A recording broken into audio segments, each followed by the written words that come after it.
This episode is sponsored by Blue Ocean Global Technology.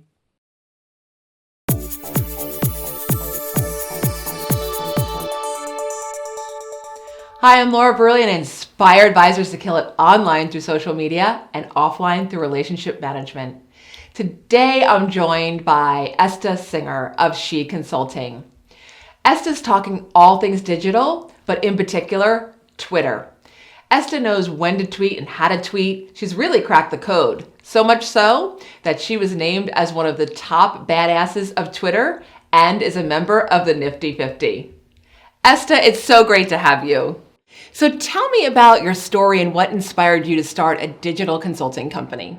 Well, I actually wasn't thinking about starting a digital consulting company initially. I was in Boston for 25 years, and when I decided to move back, I was hired by a nonprofit that did online career e-mentor networking and mentoring for underserved teens.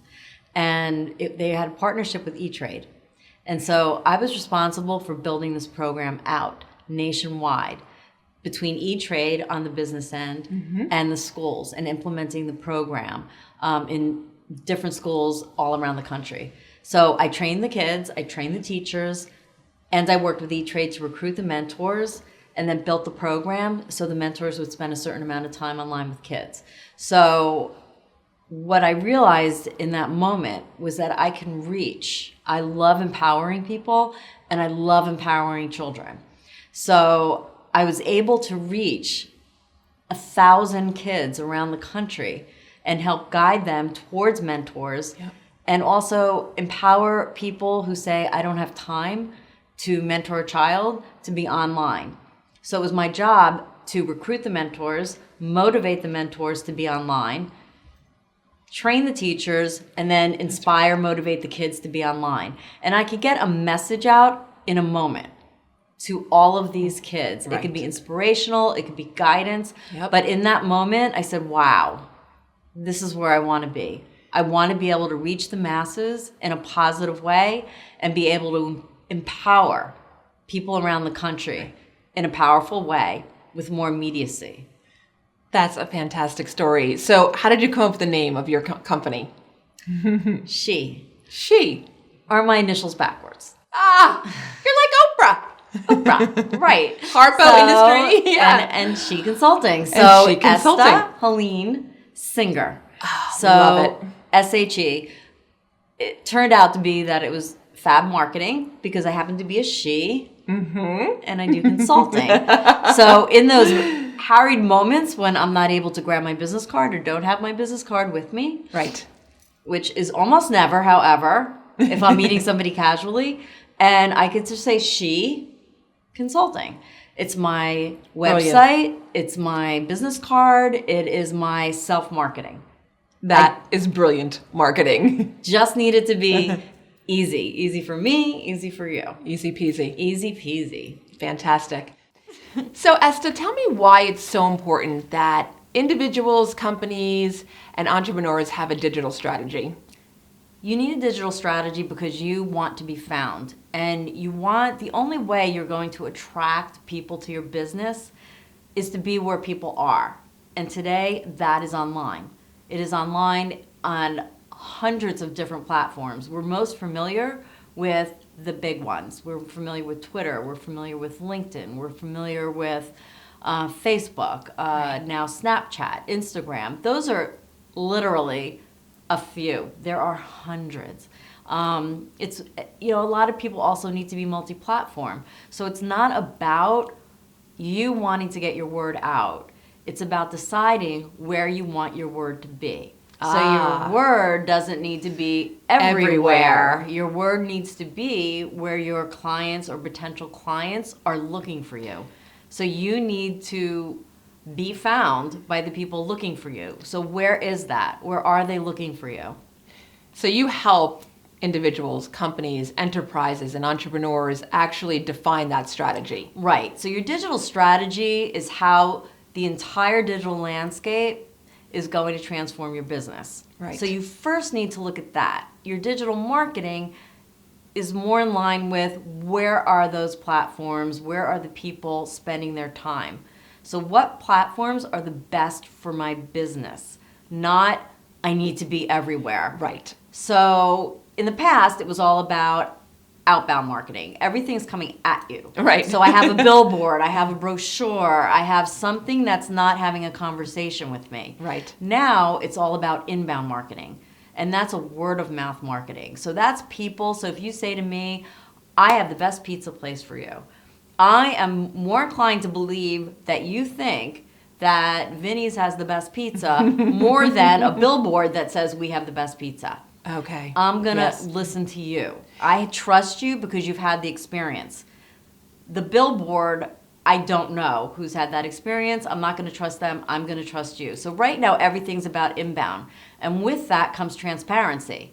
So Right. there's no lying or fudging or let's just market it and tell people that we're the best. Now, there has to be transparency. Why am I the best? This is why.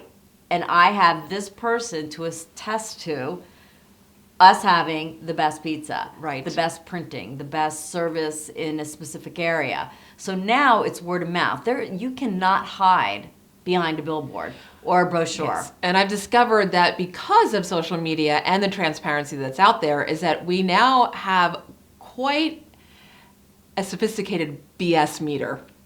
Yes, we do. And I've noticed that the young children, if you will, have a really keen BS meter. They can pick up on Immediately. it immediately. Immediately. You're not getting anything by them. No. Yeah.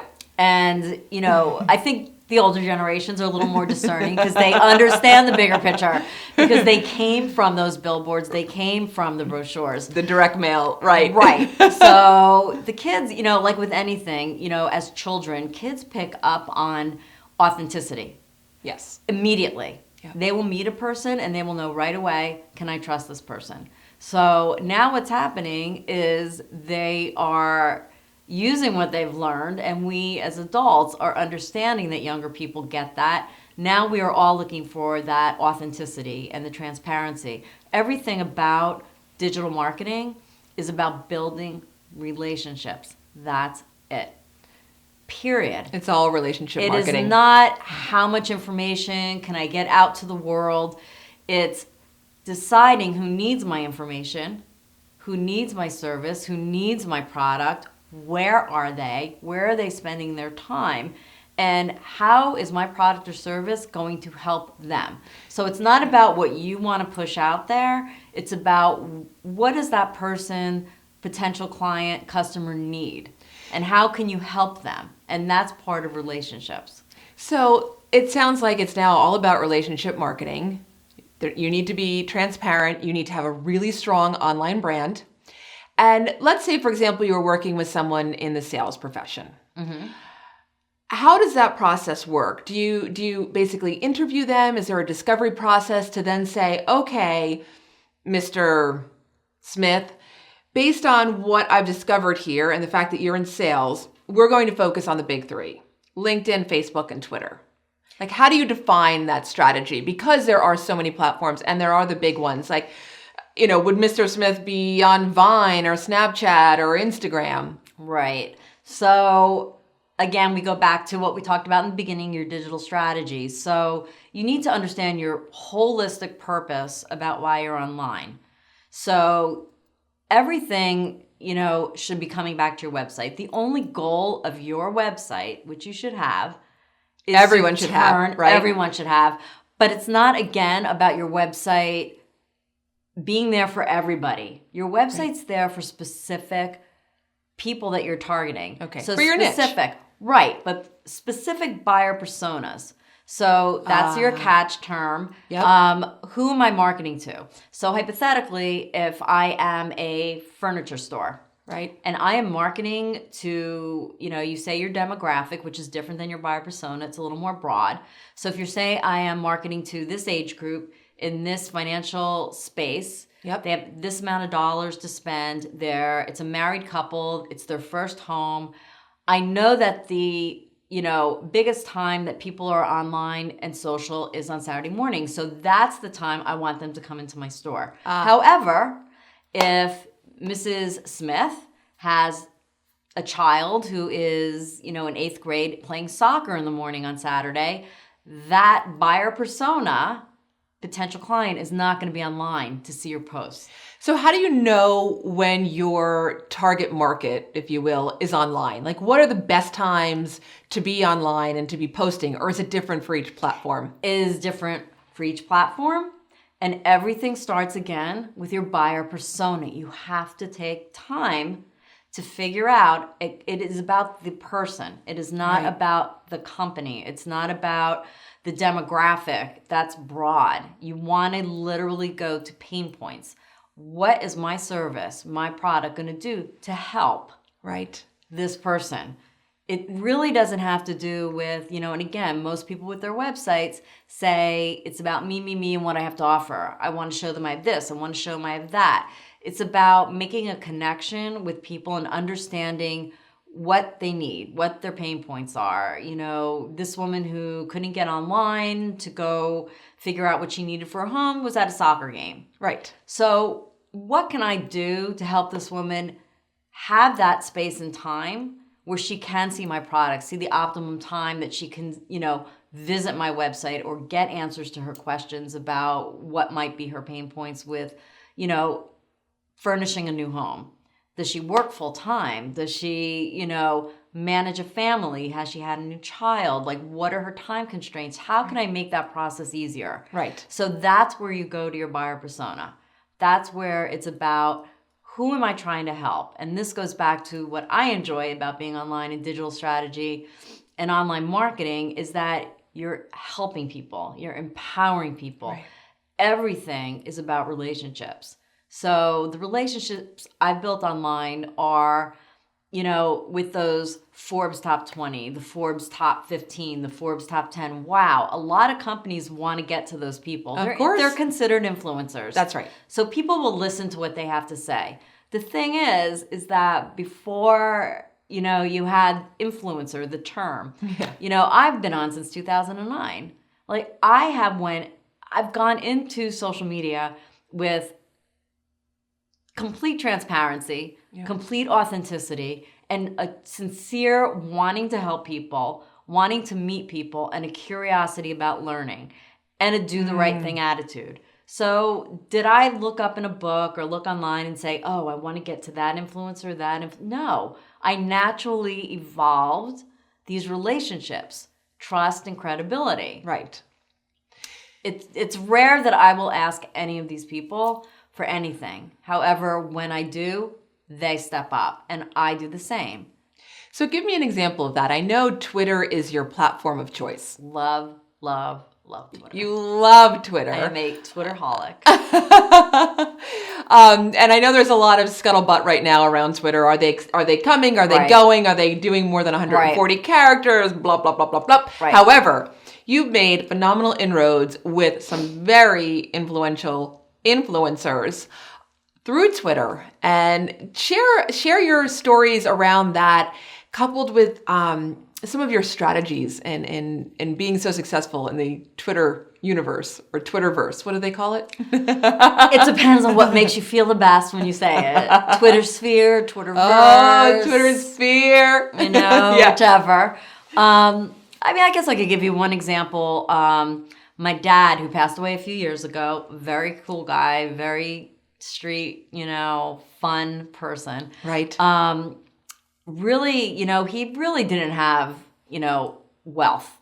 He's a regular, Salt of the earth. Salt of the earth, but knock on the door kind of salesman. Yeah. Very traditional. And he had a cleaning supply business. He sold, warewashing systems, toilet paper, cleaning supplies to schools and churches. Nothing like glamorous. Right. But there is a camp up in Maine called Seeds of Peace. And it is an international camp for kids from countries in conflict. And they teach them leadership skills. And they teach them tolerance, acceptance, and how to negotiate, to make the world to be a seed. And then once going through the program, go back to their respective places. And hopefully as a seed of peace, build that, leadership. Beautiful. Using that. So my father used to donate those supplies to the camp because that was the one thing he can do. Right. So he loved the camp. So when he, passed, we built a scholarship fund in his name. So I wrote this blog post and I, literally said to these influencers who had 500,000 followers, 90,000 followers, 200,000 followers, can you please tweet this for me? Sure. Yep. So again, integrity, do the right thing. I really am doing this for, an authentic, heartfelt purpose and empowering and helping the world. And in, I believe, about 5 minutes, the post went out to 1 million people. Oh my gosh. I counted. I know this person has, 500,000 followers. This one has 300. I literally counted. Wow, how fast did that go out? How many people did it, amplify, touch? And that to me was an wow moment. And I've done it with other things. That's the most special because it's my father and because it's an amazing cause. But in all the years I've been online, it's very rare that I will ask anybody to do anything. But so you're thoughtful about it. Oh, you're thoughtful about it. Very thoughtful about it. You don't ever take advantage of anybody under any circumstance, in my personal belief. Well, and that's what you're coaching as well in your business, Correct. right? With your clients. Correct. Like this is what a digital strategy looks like that's going to be effective.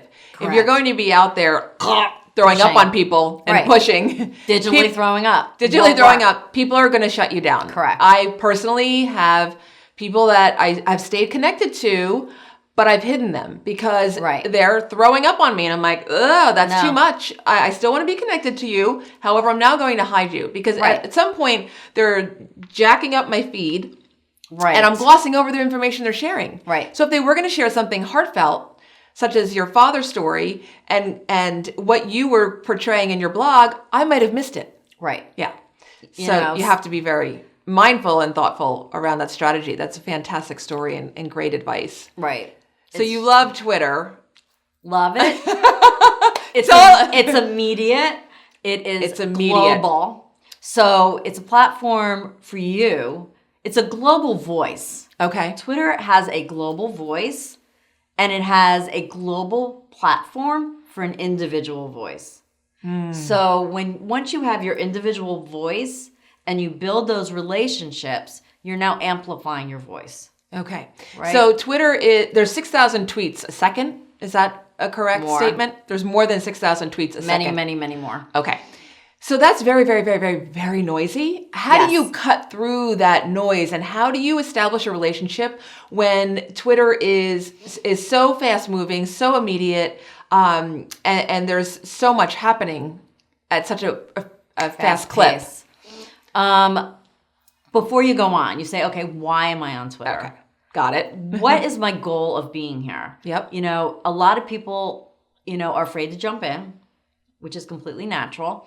So what you do, you establish your account and observe. Okay. So who am I observing? So, but 1 second, before we go into establishing an account, so you establish the account, but what are the key elements in establishing an account? Do I have to have a great picture? Yes. I know the background picture is like uber big, and you told me, girl, yours is flat. Like, that needs to be redone. Right. Is the bio important? Yes. What are the key, like the top 3 to 5 key elements before I start observing people? Well, you need a great profile avatar because people, again, make connections through images. Yep. So I want to see your face. I don't, in Twitter, they give you a little egghead. Yep. I have to say I'm discriminating in who I follow back when people follow me. So, and I made this comment once I was in a conversation with somebody and I said, I don't follow people with egg on their face. So it just kind of came out. I don't want to follow people with egg on their face. I love that. So I just, I want to make sure I know who you are. Yeah, no tweet with egg on your face. So I wanted to build relationships with people. So you want, some sort of approachable, right? But you want to express your personality. And it goes back to, if you're a business, I would encourage you not to put your logo because, again, it goes back to building relationships. If you want to put your logo somewhere in your banner, in, your background, and just let people know that this is a business, because I'm not trying to build a relationship with my business. I want to build a relationship with you. Got it. And that's why I'm going to come, to Laura. I don't want to come to a big corporation and be a nobody. I want to know who you are, and I want you to know who I am as a person. Okay. So that goes to relationship building. Your bio should have, okay, this is who I am professionally, if you're going on there for business reasons, and this is who I am as a person. Okay. So make that personal, humanized connection. You have to make it a humanized connection. So that's where I would start. So I remember getting back to when I was doing the online career mentoring, and I would say to the mentors, say to the kids, well, I want to be a writer. I want to be an author. I want to be a publisher. So there are mentors. Let's say there are 10 publishers, 10 writers, 10 authors. How are the kids going to pick their mentor? Well, this one actually loves sci-fi. Perfect. So that's how I'm connecting to that person. So they all do the same job, but this one has a component of their personality that I can relate to. It's your passions, your interests, your story. Right. It's your story. So you want your story to come out in your bio. Okay. How many characters do we have for bio? Bio, you have a little more than 140. So you can't go on and on and on. And quite frankly, Twitter is not about lots of words. So what you could do within your bio is hashtag, which makes a word or a term searchable. So you recommend hashtagging into your bio. Right, but I do not recommend many, many, many hashtags. I think I have 3 because I've been listed in certain, groups, and I have that. One of them is my favorite, which is the BA75, the top 75 badass women on Twitter. So it's my little claim to fame because I love the badass. I'm like, badass. That people is like, so really? cool. You say that? I said, yes. Hells to the yes. Yes. So it's a hashtag BA75, and that will list every person who's on that, BA75. And earlier you said, well, how do you manage all that information? In Twitter, you can make lists. Okay. How do you do that? So, there's a component in lists. I use a management dashboard. Okay. So I use Hootsuite, which enables me to post simultaneously or at different times on all my networks. So I can post on Facebook, I could post on Twitter, I could post on Instagram, on Google+, on LinkedIn. I could decide where the information goes and at what time. So I actually don't need to go to those platforms. Right. With that said, I do. However, when I'm working with a client and I need to post for them or schedule, I will only use Hootsuite. Okay. So that's a service that you offer to your clients. Correct. Okay. I can manage. Are they providing you the content, or are you working with them? Both. Okay. So I can provide the content. It's a lot of due diligence. Yep. I mean, you could spend hours and hours and hours and hours just on due diligence on how to tweet, what to tweet. When people say, well, I just need you to tweet 6 things for me this week. No, I need to decide who I'm going to tweet. I have to look at all the influencers in that space. Sure. I have to look at the newest trends. I have to look, and it's a lot, it's time consuming. Then I have to pick out the pieces that I think are most relevant for your followers. Okay. So it's not just about, it's strategic. That's right. Twitter is not, for me, not random. It's very strategic. And so that's how you cut through the noise, is being strategic on Twitter. Correct. Okay. I mean, mostly, the list, and I'll just tell you a really funny anecdote. I have a friend of mine who's an actor. And, he's a well-known actor. He was in A River Runs Through It, and he was in Band of Brothers and Southland, and now he's in The Walking Dead, which I won't watch. I am a sci-fi geek. For some reason, I can't get into that.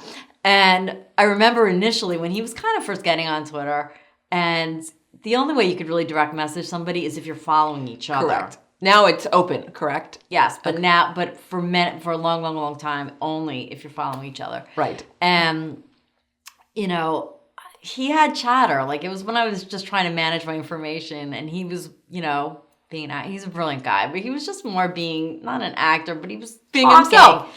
And he was talking, and I'm like, I don't have time for the chit chat. I just need to find my information. So, he tweeted me, did you unfollow me? I'm like 5 bazillion people. I really didn't think you would notice that I unfollowed you. I was just like, oh my God, I can't believe you even noticed I unfollowed him, because I followed him back right away. No, not at all. No, it was a mistake. Little slip of the mouse click. So yeah, interesting. So that's a great example in terms of he was just putting out there too much, and you're like, boyfriend. Not so much too much. It was more, My time is limited, and a lot of people say, well, my time is limited. I can't give 5 billion hours on Twitter, on Facebook, on wherever. So with Twitter, you can also schedule. So people say, well, I can't tweet all day. You don't have to tweet all day. But wait, so we need to back up to the lists, because I think that's really important for people to know that you can create lists on Twitter so that you can cut through the noise. And if you are focusing on a certain target audience, if you will, that you can just look at those individuals. Correct. So I can just, if I'm going... Is it TweetDeck? Or is that another service? There are many. Oh, there's many list builder. Okay. Because like I look at you can use TweetDeck. So I use Hootsuite. Okay, so through Hootsuite, you can make lists. Sorry, I was being a little blonde. No, through many of the networks. You can make lists through Twitter. You don't have to. For me, I'm just so used to Hootsuite. Because on Twitter, you can't, I need to see everything. It's like opening a closet. And what do I want to wear? Who do I want to listen to? What do I want to listen to? What mood am I in? So, for instance, my hobby is photography. So I might have a list of just photographers. I have a list of special interests. I have a list of, nonprofits or, do-gooders. And, you can name your list whatever you want. And your interest. I have my BA75. What's good about lists is that if you go to a conference, and I've been to social media conferences, and a lot of times, where did I meet this person? Where did I, Sure. So now I just group that person in that conference list. Oh, perfect. So now I met that person at that conference. So it helps you organize all of your individuals into a way that you can consume it easily and quickly. Right. Okay. And I have a list of leaders. So I know if I'm a little crunched for information, of curating, of finding, of retweeting, I know I can go to a list and get relevant information just from that list, instead of sitting there and, combing through a plethora of information. So it just organizes that information. I tend to decide, okay, on weekends I will tweet more. I could do travel, I could do photography, I'm much more lax. At night, the same thing. During the day, more business. But you always have to build those relationships through. So it's not just, again, putting the information out there, and then you can get into doing, chats. So you go to specific chats and have interactions and help people, give answers. Okay, hold on to the chats for a second. Okay. Because I wanted to talk to you. You started talking about timing. Right. You were talking about on the weekends, I'm going to do more travel, lifestyle, photography, and then more business during the week. Talk to us with respect to Twitter, because there's so many platforms. I know Twitter is your platform of choice. Talk to us about the best times on Twitter to post, and what should we be posting? It goes back to what is relevant to your audience. Got it. Okay. I have to say, since I started Twitter, I feel like I've just been taking a cultural anthropology course. I'm just watching how people are interacting and morphing and changing and sharing, and it's been fascinating to me. And with that said, there are times, I'll see a controversial article, I'm like, to put out there and see what kind of, reaction I get, just as a fun little test for myself. I'm very self-entertaining, so sometimes I'm gonna you and me both put it out there, and let's see where this goes, and it could even be political, it could be, and I take risks. So, I will tend to do that. It's, again, who wants to see this information, and it's not just business. I mean, I tend to, and this is my own thing. You have to decide what your thing is. Even on LinkedIn, if there's a great travel, I'm like, oh, well, people are having lunch between 12 and 2. Maybe I'll put something lighter out there. Maybe I'll do a travel this, or the best restaurants in New York City, and I know people, I'm on LinkedIn, like, I need a break sometimes. I don't need to see business. Right, of course. Right? One thing I won't do in LinkedIn is chit chat. Yeah. So if I have my conversations on Twitter, will I co-post to LinkedIn? No. So there are moments of lightness, I tend to do with LinkedIn also. I did the business. And again, lunchtime, nighttime, I'll put out other things that are lighter and not business. And still stay connected. Right, of course. To my audience, It's just, again, it's about letting people know who you are. It's about being authentic. It's about building your relationships. And through those things, you'll build your credibility. As long as you take your information that is valuable to somebody, to your target, right, and you're helping them, and they're getting valuable information from you, you're going to establish the trust. You're going to establish the credibility. They're going to share that information, that credibility with people they know. So do you need to be consistent? Consistent. Okay, so consistency is the key. Correct. Because if I'm out there sharing my thoughts on photography, for example, Right. And I'm the expert in the field, or self-proclaimed expert, you would be coming to me for that information. But then if I go quiet, you're going to go somewhere else. Correct. Okay. So in terms of a cadence, what would that look like on Twitter? Well, Twitter, again, you're going back to, I don't have time to be on there every minute. Again, you could go back to scheduling. So you could sit down and schedule an entire week if you wanted to. However, with that said, you still have to get on and interact with people. Okay. It doesn't have to be every minute. And you want to figure out, again, who your audience is, what's relevant to your audience. Again, like you said, when are they going to be online? I can't answer that specifically. I can tell you in general, sure, without in general. knowing Right. who your audience is, that most of the activity will take place between noon and 4. On Twitter. On LinkedIn, on Twitter, on most of the social networks. Is that that's the 7 busiest. days a week, or is that Monday Yes. through Friday? Monday through Friday, if you're looking to push out relevant information. For casual, social fun, Saturday mornings in general. Okay. If you have to say who's online at the height of what's happening in social media, what day, it would be Thursday afternoons. Oh, interesting. When is the quietest time? Tuesdays. Tuesday all day? Pretty much. That's So interesting. if you're wanting to get out something specific and you really don't know who your target audience is, say, okay, I know if I give it a shot on Thursday afternoon, somebody's going to see it. Is it because Tuesday has no feel? Why? Now I'm feeling bad for Tuesday. I'm feeling really bad for Tuesday because I like Tuesday, and I do a lot of my posting on Tuesdays. Although I'm not consistent, I need to get consistent. You need to get consistent and pick another day. Well, Thursday starts with a T. It's not a huge transition. It's moving from one T to the next T. Baby steps. Baby steps. Micro changes. Micro changes. So micro changes. So from one T to the next T.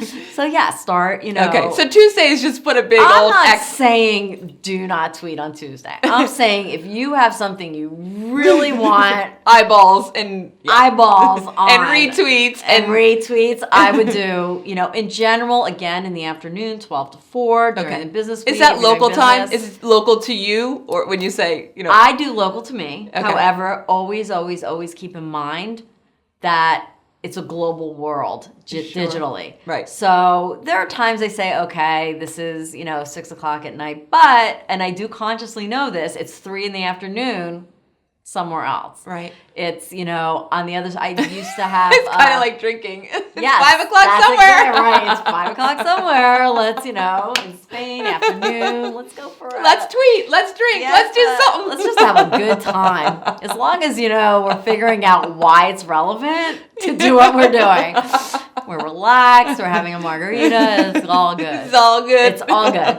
So, sorry, I derailed us. Derailed. Now I don't even remember. You I got don't me off either. track. Okay, let's go get a margarita. Bye, y'all. So this is so fascinating, and I'm sure we could talk for hours and hours and days and days and weeks and weeks Correct. and months and months. we could take it to the Twitterverse. But share with the audience what you see on the horizon for your business and just, yeah. Because I love your business. Everything. Thank you. Everything is moving into images. Everything is moving into visual. So, especially when Twitter started. Yep. Twitter started and it was 140 characters and it was text. And, through all these studies and people started casually for fun, posting images. And I think by nature, people in general are visual people. Sure. I could say for me, I learn better visually than just reading text. Right. So, when somebody lands on your website, you have about 8 seconds to capture their attention. And how are you going to do that? So usually that's an image. It's like, bam, that's going to, spark What about that video? connection. Video, another image. So what's happening is, especially with small businesses, they're having a hard time even getting immersed or starting or understanding how to optimize their website, monetize those social media platforms. Sure. And now here comes images. Right. So there's a Pinterest, there's Instagram, there's Snapchat. It's almost impossible to keep up now with all the imaging platforms. So you need to figure out, how am I going to use the images or the video on my website to attract, to convert, those visitors into clients? How am I going to use those images on Facebook? How am I going to now, which Twitter enables you to do, use those images on Twitter? So they have on Twitter now, you have block quotes. So I can actually they say, well, I don't have more than 140 to write. In the best of situations, you want to be able to add your own opinion or comment within a tweet when you're retweeting somebody. You want a bit of your personality in there. And now you're saying, wow, I don't have an extra 10 characters. Well, then block tweet it. So if I block tweet it, they're going to show you that whole tweet as if, I'm looking at it in my stream, but now I'm able to add a comment, a sentence, whatever I want to do. So it's giving me a little bit of flexibility. Plus, it's fun to see a block tweet depending on what you're tweeting. But getting back to everything images, you need to understand, that everything is images. So everything is images, and again, you're sharing more information because you're awesome and you're a giver. But what do you see on the horizon for your business? Or is that where you're going in terms of are you going in that direction with the audience in terms of, hey, yeah, I'm looking more at how images can help my clients and my prospects and my future clients grow their business. Is that where you were going? That is exactly where I was going. Okay. You're so smart. Yes. Thank you. So, yes. I mean, I think, especially because I am this save the world kind of person, I feel badly for the smaller businesses because they really are still struggling to understand how to, optimize, monetize specific platforms. They are working in fear that they can't keep up, that they have to be everywhere, and they don't need to be. So, as far as working with clients, in stages, help them understand, where they are, right, what they need to be doing. The images, yes, but now it's almost like they're ahead of the game because now we know it really is going to move people a little bit faster. Sure. So, and now we have the opportunity to do that on platforms like Twitter that, are enabling you to do more than just those 140 characters. And it goes with advertising, it goes with everything. So it's a package deal. So Instagram specifically is fantastic with, bonding with people. You could show them how your business works. You can give them an inside view. On this is what we're doing, this is how it works. This is, me, messing up, doing, people make connections through sharing weaknesses, not strengths. That's right. So, yeah, it's the human side. That's exactly right. You have to humanize. You have to humanize. I've been humanizing. I got on Instagram after our conversation. Yay. Yeah. So humanizing, transparency, authenticity. Yeah. Those are your goals when you're online. Three pillars. Three pillars. So yes, those relationships are going to make you successful, and just need to understand how to start and build and nurture. Start, build, and nurture. And that's where your company is going to start to grow. And that's where you're going to turn those, visitors, those followers into brand advocates. And those brand advocates are now going to come back to your brand and say, you need to follow Laura. And then there's the word of mouth, of course. The word of mouth. That's where, again, that's where it's at. Authenticity, transparency. You have to trust.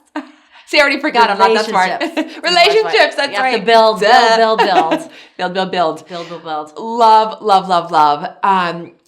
How does someone get in touch with you if they want to work with you? s.heconsulting.com. s.heconsulting.com. Follow you on Twitter? Follow me on Twitter, s.h.e Consulting. Everything is s.h.e Consulting. You could Google me and I will come up. First couple of pages. s.h.e Consulting. It's so easy. s.h.e Consulting. s.h.e Consulting. Yes. So, I could keep you here forever. I'm so sorry. And I could stay here forever. We could go have a margarita, then come back. If you want to have a great time and grow your business, contact Esta Singer at s.h.e. Consulting, and she has so much to share with you. She will take your business to places you cannot even imagine. And in addition to that, because she is such a giver, go on her, I know for a fact, on her LinkedIn profile, she has a slide share deck on there that takes you through the steps on Twitter, and it is so comprehensive, it will blow your hair back. Thank you so much for joining, and be sure to subscribe to my channel.